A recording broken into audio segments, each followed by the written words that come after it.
right, let's do this. Welcome, ladies and gentlemen, back to another Uper Farmer Cigar Garage Talk. I'm out in the garage again. How's everyone doing? I am very sore and very tired. I almost skipped the garage talk tonight, but it's good for me. It's a good way to unwind and kind of relax after a busy, long, sore day. Did lots of projects, had a lot of fun, but decided I might as well get out here and do another garage cigar talks. So hopefully everyone's doing well. If things look a little different on the light, I'm using natural light because I forgot to charge my my little light there. I guess I could turn it on, but oh well. We'll leave it where it's at. For tonight, we're smoking one of the delicious Liga Zebras. American Viking, very good cigar. For the drink tonight, we are going with a Vanilla Java Porter from Atwater Brewery. I think I've had some of theirs before, not on this series, but I have had some. Even my bottle opener, I couldn't find it. So I had to actually go with a Swiss Army knife, a fishing edition Swiss Army knife, apparently. I am not a huge fisherman, but that doesn't mean I can't enjoy their knives. Their Swiss Army is a good knife. Well, it was a twist off anyway. Look at that. Didn't even have to break out the old bottle opener. Oh well. Yeah, not a lot of head on that. We'll see how it tastes. A little coffee porter. Seems a little redundant. A little vanilla. Yeah, not bad. Not bad. Not a one I'm going to give up and go to type beers, but it's all right. We'll smoke or we'll drink it tonight. I'm fine with that.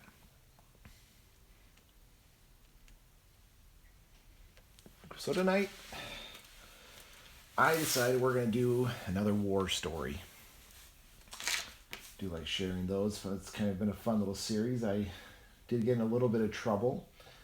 Some people clicked on the video thinking that I had a military background. I'm not trying to do any stolen valor. They did watch the video and find that it was EMS related, but they thought that it was military related, that I was sharing war stories throughout history or something. They're not. They're EMS related. Just want to make that little caveat. I'm not trying to do any stolen valor where I pretend I have military experience. I do not. I have full respect for people in the military, a lot of respect for them. So I don't want to get that confused at all. So the last war story I did was the worst call. So that's what everyone asks. That's what everyone wants to know. But what's the worst thing you've ever seen on the ambulance? Kind of it is. I talked about the controversy and whatnot, and how people might have a difference of opinion of what the worst thing is they've ever seen. Tonight, we're going to switch gears. This is one of the most funny. It's got a lot of funny to it. A very funny story, but it's probably one of the best calls I was ever on. Yeah, I guess the best. No, maybe the most heartwarming, most exhilarating. And for any of you who've been in EMS, you might guess what this one is. A lot of providers will agree on this. It's delivering a baby. Yep, I am part of the baby club. That is one of the rarer things to do in EMS, is to deliver a baby in the field. People are like, well, have you ever seen someone who's been decapitated? Yes, I have. It's actually not that rare. It does happen in our field. Have you ever seen someone who's been shot? Yeah, I've seen that. I'll talk about those stories. Don't you worry. For those of you who want the blood, guts, and gore of these stories, I'll get there. I'll get to that. But tonight we're doing the one that is probably the crowning achievement of many people's EMS careers, delivering a baby. So maybe we'll make that the funniest crowning achievement of my career. So to start off, I was with my longtime partner. We've been together many, many, many years on the rig. Very good individual, very competent, very super knowledgeable. When we were working together, he was an EMT. He then went on to get his paramedic and became a very effective paramedic. Great guy to have with you. He shows up actually in a lot of my stories because we work so much together. We just got off shift change, or got on shift change, got our morning report. I was doing our rig check, was just rolling over to go grab some coffee. Tones drop.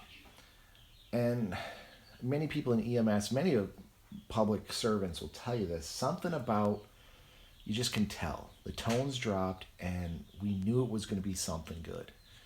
We knew it was going to be something that was career defining. I don't know what it is. The tone just sounded different. Sure enough, comes across a woman in active labor about to give birth. Holy smokes. We are just living high. We're running out to the rig, grabbing our gear. Just adrenaline's through the roof. I don't think I remember if my feet even touched the ground, because this is it. Delivering a baby. This is the big one. This is the one that you equal parts fear and dread, and the one you're like, yep, here we go. I got it. We're going to have the baby. We're going to get the delivery. We're going to get our stork pin. When you deliver a baby in the field, you get a little stork pin. You get to wear it on your uniform. It's one of the few pins, buttons, patches that a lot of agencies will let you adorn your uniform with. So we're hauling out. I do my thing. Usually if we get critical calls or ones that I know are going to be very technical, I jump in the back and start prepping. So I'm prepping the OB kit. I'm prepping neonate resuscitation gear. I'm prepping IVs. I'm getting it all ready. Get to the house, and we can hear dispatch as we're talking to him. We hear in the background, "Get off the toilet, ma'am." These spontaneous deliveries, it's not uncommon for a woman to think she just really has to go to the bathroom. There are toilet babies born more often than I think anyone would like to admit. So we were rolling in. This was going to be it. We get in the house. Ladies upstairs in upstairs bathroom. We haul all our gear, everything we had, right upstairs. There, she's pushing. We quickly transition her to the ground, and the baby just pops right out. Just amazing. She's crying, we're crying. It's, oh my God, I can't believe this just happened. Oh, wow. I'm holding a baby girl in my hands. Looking down at her is just amazing. I talked about before, one of the first calls I've ever been on, just when I was an EMT, just getting that freeze up. And I had it similar. I just sat there. I wanted to hold this baby. I can't believe there's a life in my hands. I helped push and get it out, and it's breathing. It's healthy. We're doing our job. An amazing thing. And we're just sitting there. Thankfully, as normal, my training kicks in. I know exactly what needs to happen. We need to cut the cord. I need to do a neonate assessment on it, get my APGAR scores. We got to take care of mom too. We got to get an IV started. We got to get her cleaned up. We got to do an assessment to make sure that she's not having any postpartum hemorrhaging. List goes on and on. So we quickly get down. I clamp up the cord. We cut. I believe the grandpa was there. Grandma, it was at Grandma and Grandpa's house she was staying. Grandpa comes in and proudly cuts the cord. Almost throws up on us. But he says one of the best memories of his life was being able to cut his grandbaby's umbilical cord. So I quickly take the baby into the other room to kind of get it dried up, cleaned up. The mom was having some issues, so we wanted to have some space set up. So I get the baby all dried up, get it checked out. My partner's helping mom. Mom actually ends up delivering her placenta as well, so my partner gets to bag that. We then do kind of a switcheroo. I hand off the baby after I did the assessment on the baby. I start assessing out mom, see how she's doing. Mom's doing pretty good. She needed a fundal massage to kind of control some bleeding, which is where you push down on the uterus from the stomach, causes some really good contractions. Her bleeding pretty much subsided. Now, we have in EMS these little OB kits. The only thing really useful in there is the cord clamps. We're all like, okay, well, we'll put a pad down, so a little pad so that she doesn't that she's going to keep bleeding. That's very normal to bleed for a little bit after delivery. I pull up this small little petite pad. I'm like, that's not going to work. So we had to makeshift a pad for her. We're checking vital signs. I got my IV started on mom while my partner gets to play with baby and kind of further check it out. Grandma and grandpa, no one passed out. They're doing good. If you've ever been involved in a delivery, they're very bloody, very messy. This bathroom is coated with gore. Again, nothing abnormal, of course. It's just normal gore you see from a delivery. I'm looking around like, okay, we got to get mom downstairs. We got to get baby downstairs. We got to get him on the cot. And I kind of make the call. I said, look, I told my partner, I said, buddy, listen, we're going to call in the backup crew to come clean up. The gear we brought in is just destroyed. It's full of blood, full of every other fluid you can think of. And he agrees, yeah, it's a good call. Get the backup crew in here to clean this up. Yeah, not a problem. So we get mom downstairs, get her on the cot. Baby, we're attempting to try to breastfeed. It's one of the things you do. Reassuring grandma and grandpa. I'm getting hugs, of course. They're so ecstatic that we were there. We helped deliver the baby. Grandpa offered me a cigarette. He said he didn't have any cigars, but tradition says we got to smoke something. So I wasn't going to smoke it, of course. I think I tucked it behind my ear or something, or maybe slipped it in my shirt pocket. So I have a little cigarette there. That was pretty cool. That's kind of an old-timer thing. A really neat thing to have the cigar once a baby's born. He promised that he'd bring me a cigar later on once he was able to make it into town. So I see my partner talking to the grandma and grandpa. They kind of whisper a few things back and forth. He goes upstairs. I'm not really sure why, what he had said at that time, and I'm ready to go. I want to get this mom to the hospital. My adrenaline is just spiking. I'm moving super fast with assessments and IVs, and it was about the 5-minute marks. We did our next APGAR score. Baby scoring great. Awesome. It wasn't even a little blue. This baby was good. And I believe I mentioned that to my partner, that Bobby and mom we're doing really good. So I'm ready to roll. Mom's packaged up, baby's packaged up. We got the hospital bag, we got the baby's diaper bag, and a few more hugs from grandma. And it kind of dawns on me, like, I don't know where my partner is. I haven't seen him in the last couple of minutes. And I'm getting a little concerned. I'm like, well, this is weird. And it kind of dawns on me that maybe he went into overdrive and just instinctively he's up in the bathroom cleaning it up. I'm packing up our gear and trying to clean stuff up, get some of the gore taken care of.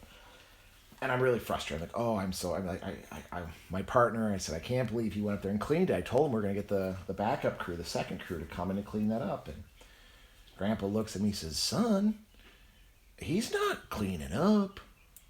I'm like, whoa, what's he doing? Where's he at? Did we forget something? Is there something he's going to grab for mom? Well, no, boy. He said he had to take a shit. I'm like, what? He was asking if we had a second bathroom because he had to go. That boy, you could tell he was pinching one off. I'm like, you've got to be kidding me. My partner, this guy had worked in EMS for, I believe, like 12 years before this had happened. Like, there's no way he's dropping a deuce in a patient's house. This is not a thing. This doesn't happen.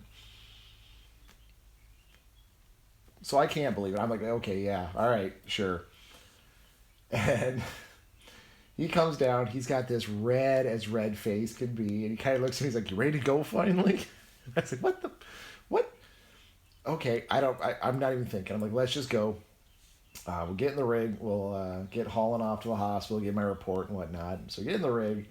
Mom's still doing great. Baby's doing great. I kind of poke my head up there. I'm like, hey, what the hell? I said, I told you, backup crew's going to go take care of all that. He's like, oh, yeah, I forgot. So he gets on the radio. Alpha 2, come on in. Alpha 2 comes in. What's up? He's like, we need you here at this address. We're leaving a bunch of gear behind. The primary bathroom's filled with gore. You guys clean it up. They come back. It's alpha 2. Go ahead. Not a problem. We'll take care of it, buddy. Okay. And he says, hey, when you're done, can you guys go to the second bathroom and plunge the toilet? Yep, that's right. My partner had his adrenaline dump. He has adrenaline rush, which most people, that just binds you up. But then you get the adrenaline dump, when he's like, he said, you said mom was good, you said baby was good, so I let my adrenaline level come down, and I didn't take my morning dump, man. I didn't take my morning dump. I said, you did not. You really did? You took a dump in a patient's house? He's like, it was that or I was going to shit my pants. It's like, oh, for the love of God. I couldn't believe it. And then it dawned on me what he fully said. He said he plunged their toilet.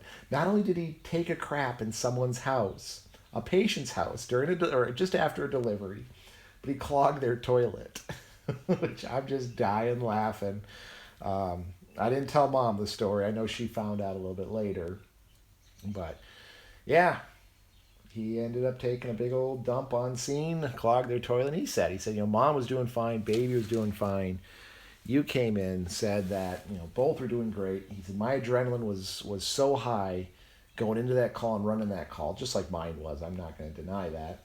But when you said they were fine, everything let loose, and I had to go to a bathroom. He said, now, if mom was bad, I just shit my pants. I'd have crapped my pants and driven in. I'm not above that. But when you said everything was fine, it all let loose and I had to go.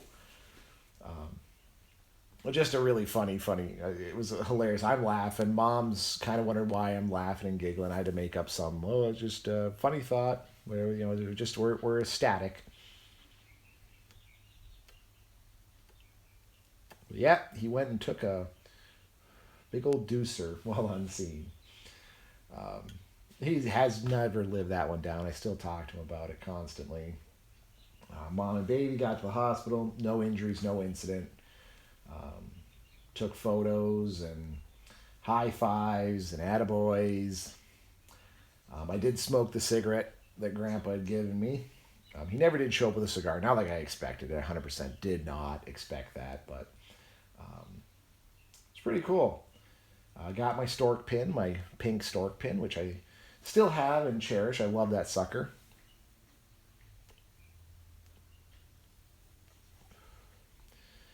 That there is one of the funniest calls.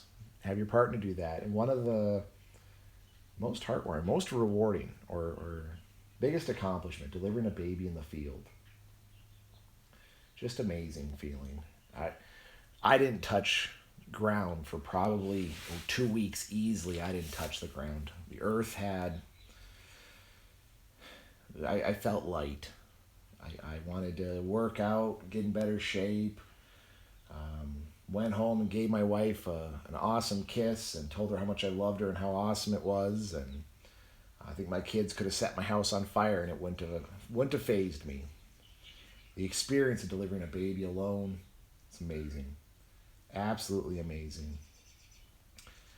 And of course, it made it even better that my partner did one of the most embarrassing things you could ever do. But I knew where he was coming from. I got it. Had mom been critical or baby been critical, he would have pinched her right off. He would have done what he had to do.